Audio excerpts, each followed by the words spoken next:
Hi all, അസ്സലാമു അലൈക്കും. എല്ലാവർക്കും സുഖമാണെന്ന് വിചാരിക്കുന്നു. ഇവിടെ എല്ലാവർക്കും സുഖമാണ് കേട്ടോ. അപ്പോൾ ലോങ് വീഡിയോ കുറച്ചായിട്ട് ഇട്ടിട്ട് അപ്പോൾ അതുകൊണ്ട് വന്നതാണ്. അപ്പോൾ ഇന്ന് പാലപ്പാണ് ഉണ്ടാക്കുന്നത്, പിന്നെ മീൻകറി ഉണ്ട് കേട്ടോ. അപ്പോൾ രാവിലത്തെ കുറച്ച് വിശേഷങ്ങളൊക്കെ ഒന്നായിട്ട് വരാമെന്ന് വിചാരിച്ചു. അല്ലെങ്കിൽ എന്നെ മറന്നു പോയാലോ, നിങ്ങൾ മറക്കാൻ പാടില്ലല്ലോ, ആരെയും മറക്കൂല. അപ്പോൾ അതുപോലെ നമ്മളും മറക്കാതിരിക്കാൻ വേണ്ടിയിട്ട് നമ്മളൊന്ന് വരുന്നതാണ് കേട്ടോ. അപ്പോൾ എന്തൊക്കെയുണ്ട് നിങ്ങളെ വിശേഷങ്ങളൊക്കെ? ഇപ്പോൾ 2 ദിവസമായിട്ട് ഉണക്കി അടിച്ചിട്ടുണ്ട്. ആദ്യം ഒരു ചാനലുണ്ടായിരുന്നു, അത് മിസ്സായിപ്പോയി. അപ്പോൾ അതിൻ്റെ ശേഷം തുടങ്ങിയ ചാനലാണ്. അപ്പോൾ ഇതിപ്പോൾ ഉണക്കടിച്ചിട്ടുണ്ട് കേട്ടോ. അപ്പോൾ ഇതാണ് എൻ്റെ കുറച്ച് വിശേഷങ്ങൾ. രാവിലത്തെ പാലപ്പം ഉണ്ടാക്കിയിട്ടുണ്ട്. പിന്നെ ഇന്നലത്തെ മീൻകറി കുറച്ച് ബാക്കിയുണ്ടായിരുന്നു, അപ്പോൾ അതൊന്ന് ചൂടാക്കി വെറുതെ വേസ്റ്റാക്കി കളയണ്ടല്ലോ. നല്ല മീൻകറി ആകുമ്പോൾ പിന്നെ നമുക്ക് അതന്നെ മതിയല്ലോ. അതൊക്കെ കഴിഞ്ഞ് ഈ മുറ്റടിക്കണം കേട്ടോ. കുറേ ഒന്നും മുറ്റടിക്കാണ്ട്, പിന്നെ 2 ദിവസം 3 ദിവസം കൂടുമ്പോഴൊക്കെ അടിക്കലുള്ളൂ കേട്ടോ. അധികം കച്ചറായിട്ട് വരില്ല. അവിടെ ഇങ്ങനെ ആ മാവിൻ്റെ മരം ഉണ്ടല്ലോ, അപ്പോൾ അതിൻ്റെ കുറച്ച് ഇലകൾ വീഴുന്നല്ലാതെ ഒന്നായിട്ട് ഉണ്ടാവില്ല കേട്ടോ. പിന്നെ 1-2-3 ദിവസം കൂടുമ്പോഴൊക്കെ അടിക്കുമ്പോൾ പിന്നെ ഒന്നായിട്ട് ഇങ്ങനെ പരത്തി അടിക്കും കേട്ടോ. എന്നാൽ പിന്നെ പൊടികളും അങ്ങനത്തെ കാര്യങ്ങളൊക്കെ ഉണ്ടെങ്കിൽ കൊണ്ട് പോരും ചെയ്യും. ഒന്നായിട്ടുണ്ട് അടിക്കാൻ വേണ്ടി ഇറങ്ങും കേട്ടോ. അപ്പോൾ കുറച്ച് ദിവസമായിട്ട് ഇറങ്ങലില്ല മുറ്റടിക്കാൻ. മുട്ടിനൊരു ചെറിയൊരു തെന്നൽ വന്നിക്കണം കേട്ടോ, കാൽമുട്ടിൻ്റെ. അപ്പോൾ അതിന് റെസ്റ്റ് എടുക്കാൻ പറഞ്ഞതാണ്. അപ്പോൾ അതിൻ്റെ ഇടയിൽ ആ റെസ്റ്റും ഉണ്ട്. കുറച്ച് പണിയെടുക്കും, പിന്നെയും പോയി കിടക്കും. അങ്ങനെ ആയിട്ട് ഇങ്ങനെ പോയിക്കൊണ്ടിരിക്കണം കേട്ടോ. പിന്നെ അധികം ഒന്നും റെസ്റ്റ് എടുക്കാനും കഴിയൂല നമ്മളെ കൊണ്ടൊന്നും. നമുക്കിങ്ങനെ പണിയെടുത്ത് ഇങ്ങനെ ശീലമായതുകൊണ്ട് വെറുതെ കിടക്കുന്നത് ഭയങ്കര പൂർത്തികേടാണ്. അപ്പോൾ അങ്ങനെ മുറ്റടിക്കാൻ വേണ്ടി ഇറങ്ങിയതാണ്. റെസ്റ്റ് എടുക്കാൻ പറഞ്ഞതാണ്, പക്ഷേ അപ്പോൾ ആരും ഇല്ലല്ലോ. മക്കളൊക്കെ സ്കൂളിൽ പോകാനുള്ള ഒരുക്കത്തിൽ മോളിപ്പോൾ പോവാൻ നിൽക്കണുണ്ട്, ഒരുങ്ങിക്കൊണ്ട് നിൽക്കണുണ്ട്. അപ്പോൾ അങ്ങനെ റോക്കി ഇന്നെങ്ങനെ നോക്കി നിൽക്കട്ടെ മുറ്റടിച്ച് കഴിഞ്ഞ് വന്നപ്പോൾ. അപ്പോൾ അതിനൊന്ന് കൊഞ്ചിച്ചു. നമ്മളെ വീട്ടിലുള്ള ജന്തുക്കളല്ലേ, അപ്പോൾ നമ്മൾ സ്നേഹിച്ചില്ലെങ്കിൽ എന്താ, അപ്പോൾ നമ്മളങ്ങനെ നോക്കണതല്ലേ. അപ്പോൾ അവരിങ്ങനെ നമ്മളിപ്പോൾ തലോടും വിചാരിച്ചാണ് ഇങ്ങനെ നിൽക്കുകയാണ് ഈ കാര്യം. അപ്പോൾ കുറച്ച് സമയം അതിനൊന്ന് കൊഞ്ചിച്ചിരുന്നു. ഇനിയും കൊണ്ടിട്ടാൽ മുറ്റടിക്കാൻ അപ്പുറത്ത് കോഴിക്കൂടിൻ്റെ ഭാഗത്തുണ്ട്. അപ്പോൾ ഞാൻ അവിടെയൊക്കെ ഒന്ന് അടിച്ചു തരാണ്ട് അതൊക്കെ ഒന്ന് വൃത്തിയാക്കിയിട്ട്, പക്ഷെ തൊടിയിൽ കുറച്ച് മറ്റേ ഈ വാഴയില്ലേ, വാഴ കൊലക്കണീൻ്റെ അടുക്ക് തന്നെ ഇങ്ങനെ കന്നുകൾ പൊട്ടിയിട്ടുണ്ട്. ഇനി അതൊക്കെ ഒന്ന് ചവിട്ടി പിരിച്ച് ഒഴിവാക്കണം. പിന്നെ വാഴ കൊലക്കാനായാൽ പിന്നെ കുഴപ്പമില്ല കേട്ടോ. അതിൻ്റെ വാഴക്കൂമ്പുണ്ട് ഇറങ്ങിയാൽ കുഴപ്പമില്ല. അപ്പോൾ ഇങ്ങനെ തൈകളൊക്കെ ഉണ്ടായാൽ കുഴപ്പമില്ല. പക്ഷെ അത് ചെറിയ തൈ ആകുമ്പോൾ അതിലിങ്ങനെ പൊട്ടി മുളച്ചിരുന്നു കേട്ടോ. അപ്പോൾ അതൊക്കെ ഒന്ന് ചവിട്ടി ഇങ്ങനെ താത്തി വെക്കും കേട്ടോ.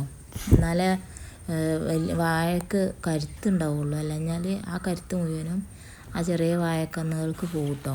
അപ്പോൾ അതിങ്ങനെ ചവിട്ടി ഇങ്ങനെ ഇതാക്കി വെക്കും കേട്ടോ. നല്ല കന്നുകളുണ്ട്, പക്ഷെ അത് ഇപ്പോൾ ഉപയോഗിക്കാൻ പറ്റില്ല. അത് കൊലച്ചതിൻ്റെ ശേഷം വളർത്താനേ പറ്റുള്ളൂ. അത് കൊലച്ച് കഴിഞ്ഞാൽ പിന്നെ അവർ വലുതാവും. അതിങ്ങനെ ഒടിച്ച് വെക്കല്ല, പിന്നെ ഇങ്ങനെ നീർന്ന് വരും. അപ്പോൾ അങ്ങനത്തെ കാര്യങ്ങളൊക്കെ ചെയ്ത് കൊണ്ടിരിക്കുകയാണ്. കുറച്ച് സമയം പിന്നെ അവിടെ പുറത്തിറങ്ങാത്തതുകൊണ്ട് ഒരാഴ്ചയായിപ്പോൾ പുറത്തിറങ്ങിയിട്ട്. റെസ്റ്റ് എടുക്കാൻ പറഞ്ഞപ്പോൾ പിന്നെ അങ്ങനെ റെസ്റ്റ് അങ്ങനെ പോവുമായിരുന്നു. പിന്നെ പേരക്കത്തൈ വല്ലാതെ വലുതായിട്ടില്ല. മൂച്ചിത്തൈ വലുതായിരിക്കണം കേട്ടോ. മാവിൻ്റെ തൈ വലുതായിട്ടുണ്ട്. പിന്നെ അവിടെ അങ്ങനെ ഒരു ചെറിയൊരു കറിവേപ്പിൻ്റെ ഇല ഉണ്ട് കേട്ടോ. അപ്പോൾ അതിൽ 2 ഇല എടുക്കാമെന്ന് വിചാരിച്ച് ഞാൻ അവിടെ ഒന്ന് പോയി എടുത്തു. പിന്നെ കുറച്ച് അപ്പുറത്തുണ്ട് കുറച്ച് പയർ ഉള്ളാനുണ്ട്, പക്ഷെ ഒക്കെ വാടി പെയ്ക്കണ്. പിന്നെയും പുല്ലൊക്കെ പൊന്തിക്കണം കേട്ടോ. നല്ല എല്ലാ വാഴമ്മലും ഉണ്ട് ഇതുപോലെ ഇങ്ങനെ ഇതായിക്കണം, വാഴക്കന്നുകളുണ്ടായിക്കണം കേട്ടോ. ചെറിയ വാഴയാണ്, പക്ഷെ അതിൻ്റെ ചുവട്ട് നല്ല കന്നുകൾ. അപ്പോൾ അതുകൊണ്ട് മേലേക്കൊണ്ട് പൊന്തിയിട്ട് വരുന്നില്ല. ഈ എല്ലാ കന്നുകളും ഇങ്ങനെ വലുതായി വന്നപ്പോൾ മേലേക്കൊണ്ട് പൊന്തുന്നില്ല. അപ്പോൾ അത് ചവിട്ടി പിരിച്ച് വെച്ചാൽ കുഴപ്പമില്ല. അപ്പോൾ അത്ര കരിവേപ്പിൻ്റെ എല്ലാം എടുത്തിട്ടുള്ളൂ കേട്ടോ. ആറ്റ് നോറ്റുണ്ടാക്കിയ കറിവേപ്പാണ്.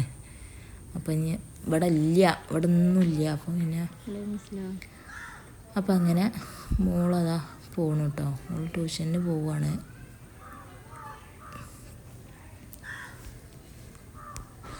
ചായ കുടിയൊക്കെ കഴിഞ്ഞ് പിന്നെ ചെറിയ മറ്റേ പഞ്ചായത്തിൽ നിന്ന് കിട്ടിയതാണ് കേട്ടോ. ചെറിയ വാഴക്കന്ന് മുനിസിപ്പാലിറ്റി ഞങ്ങളവിടെ കിട്ടലുണ്ട്. ഇങ്ങനെ കോഴിനെയും വാഴക്കന്നൊക്കെ കിട്ടലുണ്ട്. അപ്പം അങ്ങനെ വാഴക്കന്ന് കൊടുന്ന് വന്നപ്പോൾ 2 കന്ന്, ഒന്ന് അവിടെയും കുഴിച്ചിട്ട് പിന്നെ ഒന്ന് ഈ സൈഡ് ഇപ്പുറത്ത് ഒന്നും കുഴിച്ചിട്ട് കേട്ടോ.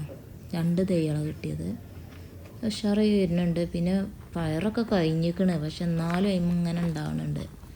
അപ്പം ഏതിലെങ്കിലും പച്ചക്കറി കൂടെ കൂട്ടിയിട്ടാൽ മതിയല്ലോ. പിന്നെ ഇങ്ങനെ ഇതുപോലെ ചായ വരുന്നുണ്ട് കേട്ടോ. ചായപ്പുഴു വരുന്നുണ്ട്. അപ്പം അതുകൊണ്ട് പയറെടുക്കാൻ പറ്റില്ല. അപ്പം അതവിടെ കിടക്കട്ടെ. അപ്പം ഇത്രയും കിട്ടിയിട്ടുണ്ട്. ഇനി അത് വല്ല മത്തനോ അങ്ങനെ എന്തെങ്കിലുമൊക്കെ ആയിട്ട് ഇട്ടിട്ട് ഉണ്ടാക്കണം. പിന്നെ ഇതാ മക്കളിതാ അപ്പം ഒരാൾ പഞ്ചസാര, ഒരാൾ കറിയും കൂട്ടി കാണാണ് തിന്നണത് കേട്ടോ. ചില സമയത്ത് ഓരോരോ സ്വഭാവങ്ങളാണ്. ചിലപ്പോൾ 2 ആൾക്കും പഞ്ചസാരയും ചിലപ്പോൾ കറിയേക്കാരം അങ്ങനെയൊക്കെയാണ്. ഓരോരോ അല്ലെങ്കിൽ ന്യൂട്ടല്ല അങ്ങനത്തെ ഒക്കെ തേച്ച് കണ്ടാണ് അവർ കഴിക്കൽ. പിന്നെ ഓര് കളിക്കാൻ ഇറങ്ങി കേട്ടോ. ഓർക്ക് കളിക്കാൻ സമയമായി ഓല് ഇറങ്ങി കളിക്കൽ തുടങ്ങി. അപ്പോൾ അങ്ങനെ അവർ കളിച്ചു കൊണ്ടിരിക്കുകയാണ്. എനിക്ക് കുറച്ചും കൂടെ പണിയുണ്ട്. പിന്നെ പാത്രങ്ങളൊക്കെ കഴുകാനും ഒക്കെ ഉണ്ട്. അപ്പം ഞാൻ ചായ കുടിക്കുകയാണ്. ചായ കുടിക്കുന്ന ഇടയിലാണ് മക്കൾ ഇങ്ങനെ പറഞ്ഞത് ഞാൻ ഹെഡായിട്ട് തലയിട്ട് എന്തോ ഒരു ഇതാക്കൂലേ, ഹെഡ് കുത്തോ എന്താ ബോളായിട്ട് എന്തൊക്കെയാണ് ചെയ്യും എന്നൊക്കെ പറഞ്ഞാണ്ട് എന്നെ വിളിച്ചതാണ്. പിന്നെ എൻ്റെ ചായയോടെയൊക്കെ കഴിഞ്ഞ് ഞാൻ പാത്രങ്ങളൊക്കെ കഴുകി വെക്കുകയാണ്. ഞാൻ അടുക്കള ഒന്ന് ക്ലീൻ ചെയ്ത് വെച്ചാൽ പിന്നെ പണിയൊന്നുമില്ല, ഒക്കെ കഴിഞ്ഞു. ഉച്ചക്കത്തെ ചോറും കാര്യങ്ങളൊക്കെ ആയിട്ടുണ്ട്. അതവിടെ ഒരു ഭാഗത്ത് വെച്ചിട്ടുണ്ട്. എല്ലാം കൂടി ലെങ്ത്തായി പോകും വിചാരിച്ചിട്ട് ഞാൻ കാണിക്കാത്തതാണ് കേട്ടോ.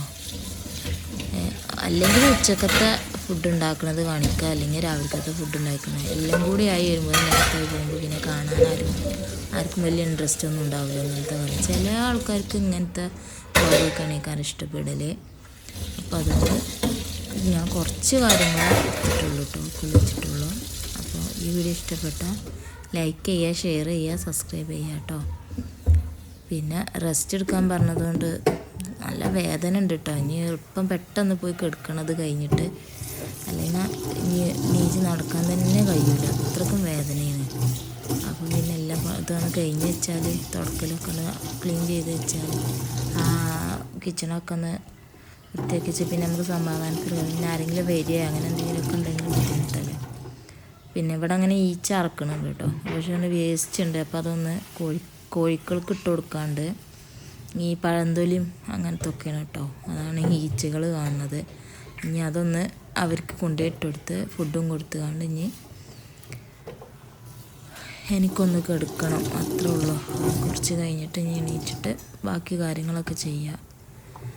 അപ്പോൾ മക്കൾ കളിയൊക്കെ കഴിഞ്ഞ് വന്നിക്കൊണ്ട് അപ്പോൾ കേക്ക് വേണമെന്ന് പറഞ്ഞിട്ട് മോളെ ബർത്ത്ഡേ ആയിരുന്നു. അപ്പോൾ അവളെ കേക്ക് ബാക്കി ഉണ്ടായിരുന്നു. അപ്പോൾ അവൾ കേക്ക് തരുമോയെന്ന് ചോദിച്ചുകൊണ്ട് അങ്ങനെ വന്നപ്പോൾ കേക്ക് എടുത്തെടുത്തു കേട്ടോ. അപ്പോൾ അവരത് കഴിക്കണ്. എനിക്ക് കുറച്ച് നേരം പോയി കിടക്കാമെന്ന് വിചാരിച്ച് ഞാൻ പോയി കിടക്കാൻ പോകും. അപ്പോൾ ഈ വീഡിയോ ഇഷ്ടപ്പെട്ടാൽ ലൈക്ക് ചെയ്തോളി, ഷെയർ ചെയ്തോളി, സബ്സ്ക്രൈബ് ചെയ്തോളി. ഷോർട്സിലുണ്ട് കേക്ക് മുറിക്കണമൊക്കെ അല്ലേ.